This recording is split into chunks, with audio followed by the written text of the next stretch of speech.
억지 텐션이 아니다. 진한 텐션이 있는 정치대담 찐텐정치. 박진영 민주연구원 전 부원장, 이창근 국민의힘 한합을 당협위원장, 신인규 정당바로 세우기 대표, 이렇게 세 분과 오늘은 얘기 나눕니다. 어서 오십시오. 네, 안녕하세요. 안녕하세요. 조금 전 고위당정 브리핑이 있었습니다.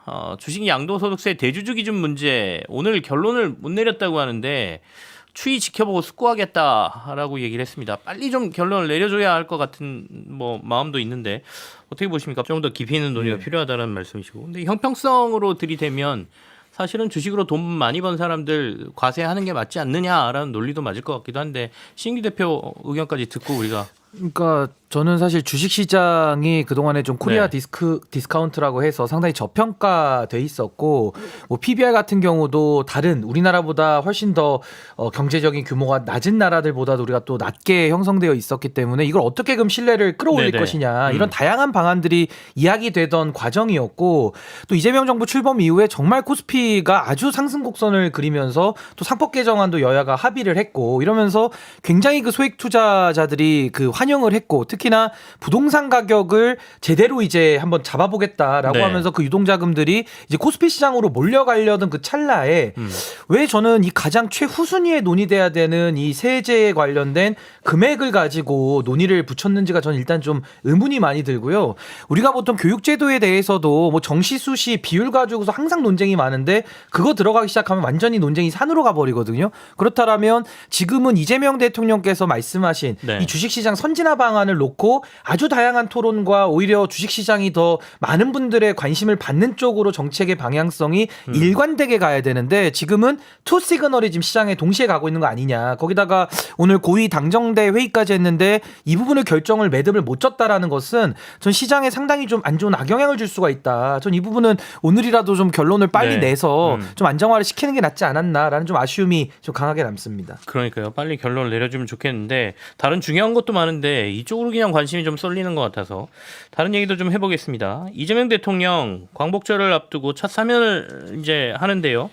내일 결론을 내리겠다라고 합니다. 당초 예정보다 하루빨리 국무회의를 열고 결단을 내리는 건데, 하루 이렇게 앞당긴 건 이유를 어디서 찾아야 될까요? 앞서 박진영 전 부원장께서 국무회의를 당기는 거지 사면과 관련된 것만은 아닌 것 같다라고 말씀 주셨는데, 강유정 대통령실 대변인이 내일 임시국무회의에서는 특별사면, 특별가면, 특별복권 및 특별감면 조치 등에 관한 건의 심의, 이것들이 심의 의결될 예정이라고 밝혔으니까 아마도 원포인트 심의하는 걸로 이 사안을 그렇게 보는 게 맞는 것 같습니다. 신규 대표께서도 의견을 좀 주시죠. 예, 저는 우선 지금 조국 전 장관에 대한 사면 이슈가 가장 뜨거운데, 네네. 조국 전 장관에 대한 윤석열 검찰의 수사는 굉장히 과잉된 검찰권 남용이라고 저는 생각을 합니다. 네네. 그렇기 때문에 그 안에 사모펀드로 시작했다가 결국에는 입시 비리로 끝이 난 거거든요. 근데 이게 지금 복잡한 게 섞여 있다 보니까 더 논란이 뜨거운 것인데, 냉정하게 우리가 보면요, 검찰이 검찰권 남용을 해서 정말 한 일가에 대해서 너무나도 무참한 수사를 했기 때문에 그 책임을 지금 검찰청 해체라는 형태로 지금 아마 이제 지게 될 걸로 거의 확실시 됩니다. 민주당이 네. 뭐 추석 전까지 검찰개혁 입법 하겠다고 하니까요.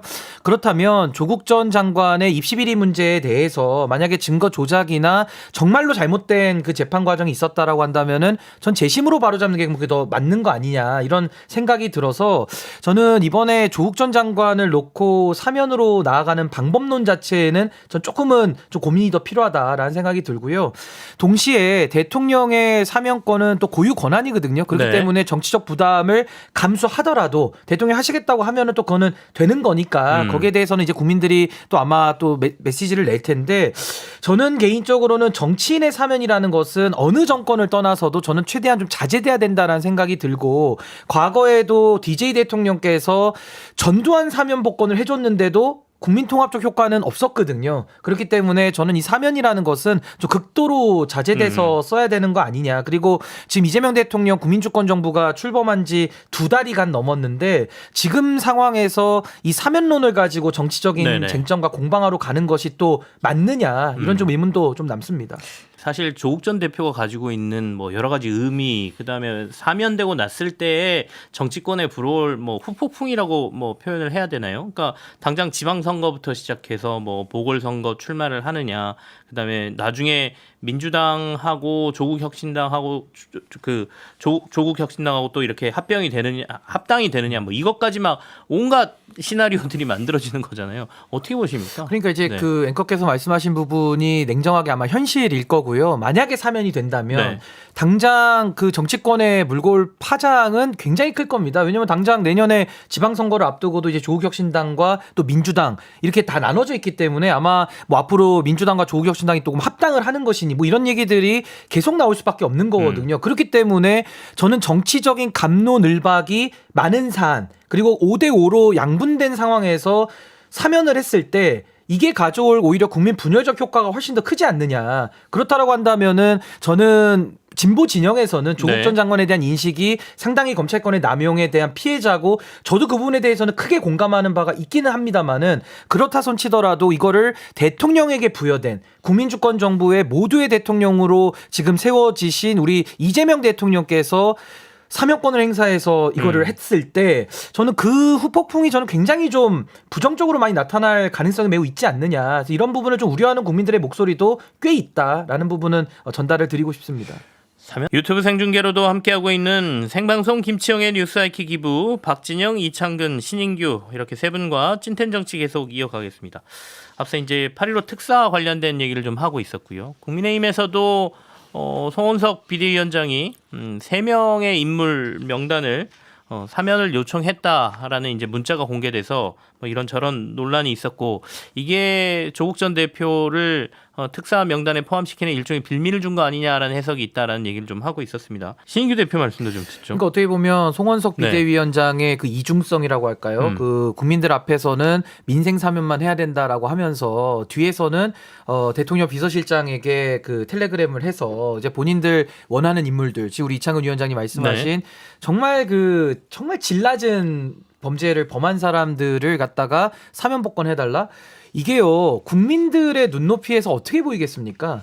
거의 무슨 거래하듯이 네네. 여당에서 누구 해주고 야당에서는 누구 해주고 이게 과연 거래가 가능한지도 의문이지만 국민이 배제된 사면이 무슨 의미가 있습니까? 그러니까 저는 참 국민의힘이 염치가 없을 거라고 저는 보고요. 그 부분이 조국 전 장관에 대한 그 특별 사면에도 사실상 더 비판할 수 없게 된 네. 그런 또 빌미를 스스로 또 제공한 우를 범한 거 아니냐 그런 생각도 듭니다.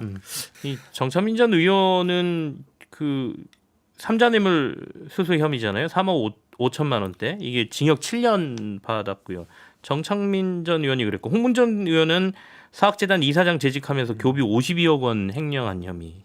이것도 4년 6개월 형 받았고 심학봉 전 의원 아까 말씀하신 10년 전이요. 2013년 12월 경북 제조업체 정부 지원 사업자 대상으로 선정해주면서 대가성 뇌물 받은 혐의. 여기도 징역 4년 3개월 이렇게 받았던 분들입니다. 자, 실제로 그러면 내일 이재명 대통령이 어떻게 할지 조국 전 대표랑을 사면을 할지 어떻게 보십니까? 예상을 조금 해볼까요? 신인규 대표. 저는 제가 가진 원칙을 네. 그대로 적용하고 싶은데요. 저는 정치인 사면은 극도로 제한돼야 된다고 봅니다. 지금 나온 인물들 중에 사면 복권 해줬을 때 국민들이 박수칠 사람 저는 없다고 보거든요. 그렇기 때문에 전 이번에 뭐 내일 물론 이제 국무회의는 열리겠습니다만은 저는 국민들의 민심, 저는 그 부분을 이재명 대통령께서 최우선으로 저는 고려해서 결정해 주시기를 저는 당부를 드리고 싶습니다. 이창근 위원장님도 비슷하십니까? 예, 저도 해서는 네. 안 된다. 왜냐하면 8월 15일 이번 광복절이 광복 80주년이잖아요. 네. 그래서 정말 국민들의 그러한 축제 속에서 진행돼야 되고 그리고 그날 이재명 대통령의 취임식이잖아요. 그 취임식의 기사를 이 사면으로 논쟁으로 덮을 이유는 없잖아요. 그래서 지금이라도 대통령실에 참모들은 강력하게 이번에는 해서는 안 된다고 건의하길 바랍니다. 자, 이제 내일 결과가 어떻게 나오는지 좀 봐야 될 것 같고요. 말씀하신 것처럼 이제 광복절에 이재명 대통령의 공식 취임식인 국민 임명식이 열립니다. 이 자리에 문재인, 이명박, 박근혜 전 대통령을 비롯해서 고 노무현, 노태우, 전두환 전 대통령 배우자를 초청하기로 했다는데 여기에 대한 평가도 들어보고요. 그리고 전부 참석을 할까요? 신인규 대표님 어떻게 보세요? 예, 우선은 이제 이재명 대통령께서 그 조기 대선으로 급작스럽게 취임을 했기 때문에 네. 임명 선서식만 했고 사실상 이제 공식적인 행사를 이제 8.15에 맞춰서 하겠다. 그래서 이름도 국민 임명식 식으로 이렇게 네. 잘 정했고요. 저는 국민주권 정부의 흐름에 맞는 이제 그런 행사가 되기를 저는 진심으로 또 기원을 하는 입장이고, 다만 이제 그 전직 대통령들은 뭐 국민 통합적 차원에서 다 초청을 한 걸로 보여지는데, 지금 이제 야당에서는 사실상 좀 보이콧을 하려고 하는 이런 움직임도 일부 있는 네네. 것 같습니다. 그래서 이런 부분들에 대해 가지고는 이재명 대통령께서는 뭔가 국민 통합이라는 메시지를 가지고 아마 이 행사를 좀 뜻깊게 치르고 싶을 텐데, 아마 지금 집권 여당에서, 그러니까 정청래 당대표가 취임하자마자 상당히 강한 메시지를 좀 야당 네. 측에 내고 있어서 아마 이런 부분들이 그런 이재명 대통령의 국민 통합 행보에는 조금은 좀 악영향을 줄 수도 있지 않나라는 점은 좀 우려가 되는 부분입니다. 자, 이 얘기도 하겠습니다. 모레 김건희 씨가 구속 심사대에 섭니다. 그런데 이제 윤석열 전 대통령의 구치소 버티기가 배우자 김건희 씨 구속 심사에 독이 될 수 있다라는 얘기가 있더라고요. 신기 대표님 이거 해석 좀 해주십시오. 예, 우선은 이제 김건희 씨가 이제 구속 네. 이제 위기에 처해 있는 건데, 저는 뭐 구속영장 발부 거의 확실하다라고 저는 보고 있습니다. 돌아오는 화요일 날 이제 영장 실질 심사가 있고요. 그에 앞서서 윤석열 씨에 대한 사실은 체포영장 집행이 무산이 되면서 결국 특검의 조사가 무산이 돼 버렸거든요. 근데 여기서 중요한 것은 윤석열과 김건희는 사실상 공범, 그러니까 부부관계이지만 동시에 지금 많은 범죄 혐의에 대해서 공범 혐의를 받고 있기 때문에 네. 윤석열 씨가 아주 비정상적인 방법으로 지금 체포영장의 집행, 공권력을 집행되는 것을 막고 있기 때문에 이런 부분들은 김건희 씨에 대한, 그러니까 결국에는 김건희 씨가 어떤 증거인멸을 한다든지 뭔가 이 수사를 회방하는 듯한 그런 인상을 줄 뿐만 아니라 네. 국민적 여론도 훨씬 더 안 좋아질 수밖에 없거든요. 그렇기 때문에 윤석열 씨의 그런 어처구니 없는 반헌법적인 태도는 네. 저는 김건희 씨에 대한 구속영장 발부 가능성을 원래도 많았지만 훨씬 더 높여주는 그런 효과가 있다라는 생각이 듭니다. 근데 이제 특검 출석해서 이제 조사받은 김건희 씨가 뭐 갖가지 혐의에 대해서 다 부인했다는 거 아니겠습니까? 도이치모터스 주가 조작 의혹 관련해서는 서울대 석사 과정이라 주식에 신경 쓸 겨를이 없었다 이렇게 대답했다고 하고요. 명태균 씨와의 공천 개입 관련해서는 힘도 없는데 계속 연락가 부담스러웠고 대통령실 통해 끊어냈다라고 대답을 했다는데 어떻게 보십니까, 신익기 대표님? 아니 뭐 김건희 씨의 이런 부인이 전혀 도움이 안 되는 게, 물적 증거도 이미 특검이 상당 부분 확보를 했기 때문에 자꾸 거짓말하면 오히려 증거인멸의 우려만 더 높아져서 본인의 구속 가능성, 구속에 대한 꼬린 가능성만 훨씬 더 높여주는 거다라는 생각이 들고요. 네. 뭐 서울대 석사 과정이라서 주식에 신경 쓸 겨를이 없었다라는 것은 마치 윤석열 씨가 기자회견을 하면서 뭐 인수위에 바빠가지고 고3 수험생처럼 하니까 뭐 신경 쓸 겨를이 없었다. 근데 뒤에서는 전화한 거 다 나오지 않습니까? 네네. 거의 그 모습을 데자뷰처럼 보는 것 같고요. 힘이 없는데 계속 연락이 와서 힘들었다라고 하는데, 김건희 씨 녹취 들어보면요, 권성동이, 윤한홍이 이렇게 부릅니다. 네. 그리고 당선인이 할 거예요라고 거의 종 부리듯이 얘기를 하고 있거든요. 그러니까 주종 관계가 윤석열과 김건희 사이의 서열 관계가 어떤지가 이미 전화 녹취에 다 나오고 있는데, 본인 스스로 국민들 앞에 나와가지고는 아무것도 아닌 사람이라는 식으로 스스로 억지 겸양을 쓰면서 국민을 농락하는 것은 오히려 더 국민들의 분노만 더 자아낼 뿐이고 법률적으로도 아무런 도움되지 않거든요. 그래서 저는 참 김건희 씨가 너무 힘든 나머지 지금 이성을 잃어버린 거 아니냐, 그런 생각이 좀 듭니다. 이게 그러니까 좀 이상했던 게, 그 당시에 총리 비서실장을 총리가 아닌 대통령이 지목한 것도 굉장히 이례적이어서 그 당시에 얘기가 좀 나왔던 사례지 않습니까, 신기 대표님? 아니, 그러니까 당시에 그 저도 기억이 나는데, 네네. 국무총리 이제 비서실장이고 또 한덕수 총리 같은 경우는 바지 총리에 대한 여러 가지 그 비판들도 나왔던 때인데, 국무총리 비서실장이 차관급이고요. 국무총리실에는 비서실과 국무조정실이 있습니다. 이 두 축을 갖다가 지탱하는 한 굉장히 중요한 역할을 하는 자리에 검사 출신이 같다. 그 부분만 해도 상당히 좀 이례적으로 평가를 받았었거든요. 근데 인제 와서 보면은 지금 목걸이를 구매해야 했던 시점과 또 지금 이 박성근 전 검사가 국무총리 비서실장으로 임명된 그 시점들이 네네. 오묘하게 지금 오버랩이 좀 되고 있기 때문에 이게 하나의 어떤 뭐 우리 박정현 교수님 말씀하신 대로 뇌물일 수도 있는 것이고 여러 가지 이거는 한번 좀 들여다봐야 될 그런 사안이기 때문에 저는 지금 이 김건희 씨 관련돼서 이 소위 말한 뇌물과 관련된 받아먹은 것들이 이 과연 이 목걸이 하나뿐이겠느냐. 지금 뭐 수사 사안이 너무 많아가지고요. 저는 하나하나 다 이제 뭐 특검에서 다 밝히겠습니다만은 지금 이 대통령이 국무총리 비서실장을 임명한 부분, 네네. 이 부분은 굉장히 좀 의구심을 많이 사고 있기 때문에 저는 여기에 대해서도 특검이 좀 반드시 지금 수사를 좀 바로 좀 해야 되지 않는가라는 생각이 듭니다. 다른 얘기로 조금 넘어가서 해볼까요? 통일교로부터 불법 정치 자금을 받았다는 의혹을 받고 있는 국민의힘 권성동 의원 2022년 대선 전후로 통일교 한학자 총재의 큰절하고 금품이 담긴 쇼핑백을 2차례 받아갔다는 통일교 간부의 진술이 더 전해지고 있습니다.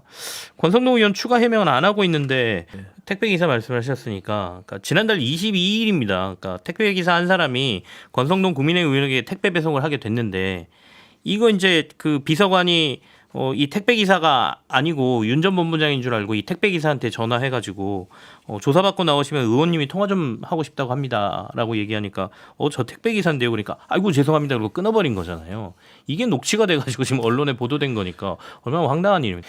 만약 이제 특검이 권성동 의원의 구속영장을 청구할 때 이 녹취가 구속심사에 큰 역할을 할 수도 있지 않을까라는 생각도 드는 게 신인규 대표께서 말씀 좀 해주시죠. 그러니까 이제 뭐 많은 국민들께서 네. 이제 구속 사유는 다 아마 외우실 정도로 많이 들으셨을 텐데 범죄가 중대하고 또 도주 우려가 있거나 증거인멸 우려가 있으면은 구속영장이 발부가 되는 거거든요. 근데 지금 이 입맞추기 정황, 그러니까 택배 기사님이 정말 그 어떻게 보면 사소하게 지나갈 수도 있는 그 녹취를 네. 언론사에 제보를 해가지고 지금 세상 앞에 다 드러난 거 아니겠습니까? 그렇기 때문에 이 부분은 권성동 의원이 윤 전 본부장 어떤 수사 내용을 궁금해하고 또 만나가지고 본인이 입을 맞추려고 시도했던 그 정황들이 이미 녹취를 통해서 다 자연스럽게 나와 있기 때문에 저는 굉장히 구속의 가능성을 높여주고 있다고 보고요. 그리고 윤 전 본부장은 통일교에서 굉장히 중요한 역할을 했던 거의 2인자의 역할을 했던 분이고 그분 위에가 이제 한학자 총재거든요. 네네. 그렇다면 이게 개인 비리로 꼬리 자르기가 통하기가 어려운 게 윤영호 본부장이 바보입니까? 그걸 다 뒤집어 쓰게? 그거 아니고 또 하나는 지금 통일교가 뭐 YTN 인수부터 캄보디아 ODA 뭐 굉장히 많은 폭넓은 정권과의 그 교류 차원에서 여러 가지 범죄 행위들을 꿈꿨던 거기 때문에 네네. 아마 이 부분은 수사가 더 급물살을 탈 것이다 이렇게 봅니다. 저희 못다한 얘기는 유튜브에서 틈새 토크로 조금 더 얘기 나누겠습니다. 박진영, 이창근, 신인규 세 분과 함께했습니다. 광고 듣고 오겠습니다. 유튜브 현장 방송 틈새 토크 시작합니다. 박진영, 이창근, 신인규 이렇게 세 분과 계속 정치 얘기 좀 나누겠습니다. 이 택배 기사님 얘기를 좀 하고 있었는데 이렇게 우연히 이런 게 터지는 걸 보면 저는 사회는 정의로 이렇게 흐르게 뭔가가 만들어지고 있다 이런 생각도 좀 들거든요. 어떻습니까? 민주당에서는 권성동 의원 징계안 지금 냈지 않습니까? 근데 국민의힘 내에선 당내에선 어떤 얘기가 나오고 있는지 불법 정치자금 의혹과 관련돼서 민주당 정청래 대표가 오늘 이런 글을 올렸습니다. 난 이춘석 의원 강력 조치했다.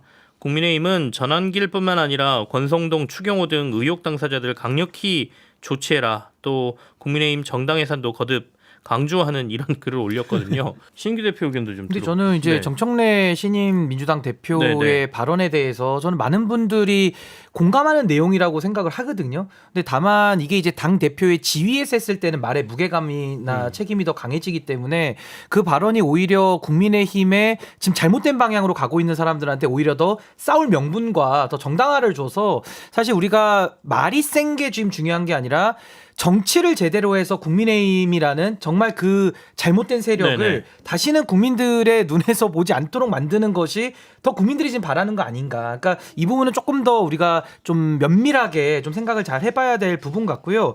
무엇보다도 저는 지금 국민의힘은 내부 사람들 네네. 징계할 힘도 없지 않습니까? 그러니까 결국에는 문 닫을 힘이 없다는 게 지금 국민의힘의 가장 큰 문제이기 때문에 글쎄요. 저는 뭐 지금 권성동 의원, 뭐 추경호 의원 내부 처리하는 건 맞겠습니다만은 그것도 이제 국민의힘 안에서는 정리가 되지 않는 부분이다라는 생각이 듭니다.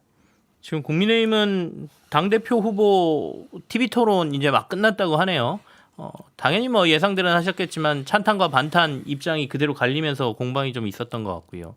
특히 이제 윤석열 전 대통령하고 전한길 씨를 두고 공방이 좀 있었던 것 같은데 안철수, 조경태 후보는 전한길 씨 등을 이제 계엄을 옹호하는 세력, 극우로 규정하면서 이에 대한 장동혁, 김문수 후보의 입장을 물었고요. 장동혁 후보는 반국가 세력 척결을 위해 윤어 개인의 주장은 당대표가 돼도 받아들이기로 했다 이렇게 얘기를 했고 김문수 후보는 무조건 잘라내고 징계하는 것은 바람직하지 않다 이렇게 답을 했다고 하는데 세 분의 말씀을 좀 들어보겠습니다. 제가 먼저 네. 말씀을 드릴게요. 지금 4명의 후보들이 경쟁을 하고 있는데 제가 두 가지만 여쭙겠습니다. 지금 싸우고 있는 저 내용이 대한민국 국익에 도움이 되나요? 그러니까 일단은 뭐 탄핵 갖고 논쟁하는 게 무슨 의미가 있는지를 아마 국민들이 역으로 물어보실 것 같고 또 하나는 네 분의 후보 있지 않습니까? 김문수, 장동혁, 안철수, 조경태 이분들이 지금 죽어가는 국민의힘 살릴 수 있는 구심점이 됩니까? 그러니까 누가 돼도 의미가 없는 짓을 지금 하고 있는 거라서 아까 제가 그 국민의힘 안에서 자정작용, 그러니까 뭐 권성동, 추경호 징계할 힘도 없고 네. 문 닫을 힘도 없다라고 했는데 그 힘도 없을 뿐만 아니라 지금 전당대회를 백날 첫날 해도 그나물의 그 밥들끼리 엉뚱한 주제로 자기들끼리 권력 다툼만 하고 있으니까 이게 국민들의 시선에서는 이제는 더 이상 언급하기조차 싫어지는 거거든요. 그래서 저는 저 네 분 누가 당대표가 된다 한들 저 당을 지금 위기에서 구출할 수 있다고 믿는 분은 아마 후보들 스스로도 없을 거라고 저는 봐요. 그러니까 이게 참 대한민국 어떻게 보면 정치의 한계이자 지금 국민들의 참 마음을 답답하게 하는 부분일 텐데 지금 국민의힘 구성원들은 전당대회를 안락하게 지금 보고만 있을 때가 아니라 저는 뭐 발전적 해체 내지는 지금의 이 국민의힘을 닫는 것이 네. 저는 대한민국 정치 발전에 큰 도움이 될 것이다. 저는 그렇게 생각합니다. 이게 이제 오늘 토론회에 나온 뭐 여러 가지 얘기들이 지금 뉴스를 통해서 전해지고 있는데 특검의 윤 전 대통령 체포영장 집행 과정은 인권 침해인가라는 질문에 대해서 이 네 후보가 답변한 게 김문수와 장동혁 후보는 그렇다 5를 들었고 안철수와 조경태 후보는 X표 편말을 들기도 했다라는 건데 이 얘기는 결국에는 송원석 비대위원장이 계속해서 우리 당의 윤석열 전 대통령은 없다라고 얘기하고 있지만 여전히 국민의힘은 윤석열 전 대통령의 수렁에 빠져 있다 이렇게 볼 수밖에 없는 거잖아요. 그렇죠. 블랙홀이 돼 있죠. 블랙홀이 돼 있고 후보들 스스로가 그런 블랙홀에 빠져들고 있는 상황이에요. 그래서 후보들이 네. 지금이라도 사실 이제 한 열흘도 안 남았습니다. 인식이 바뀌어야 됩니다. 알겠습니다. 여기서 세 분과의 얘기는 오늘 마무리를 짓겠습니다. 고맙습니다. 네, 감사합니다.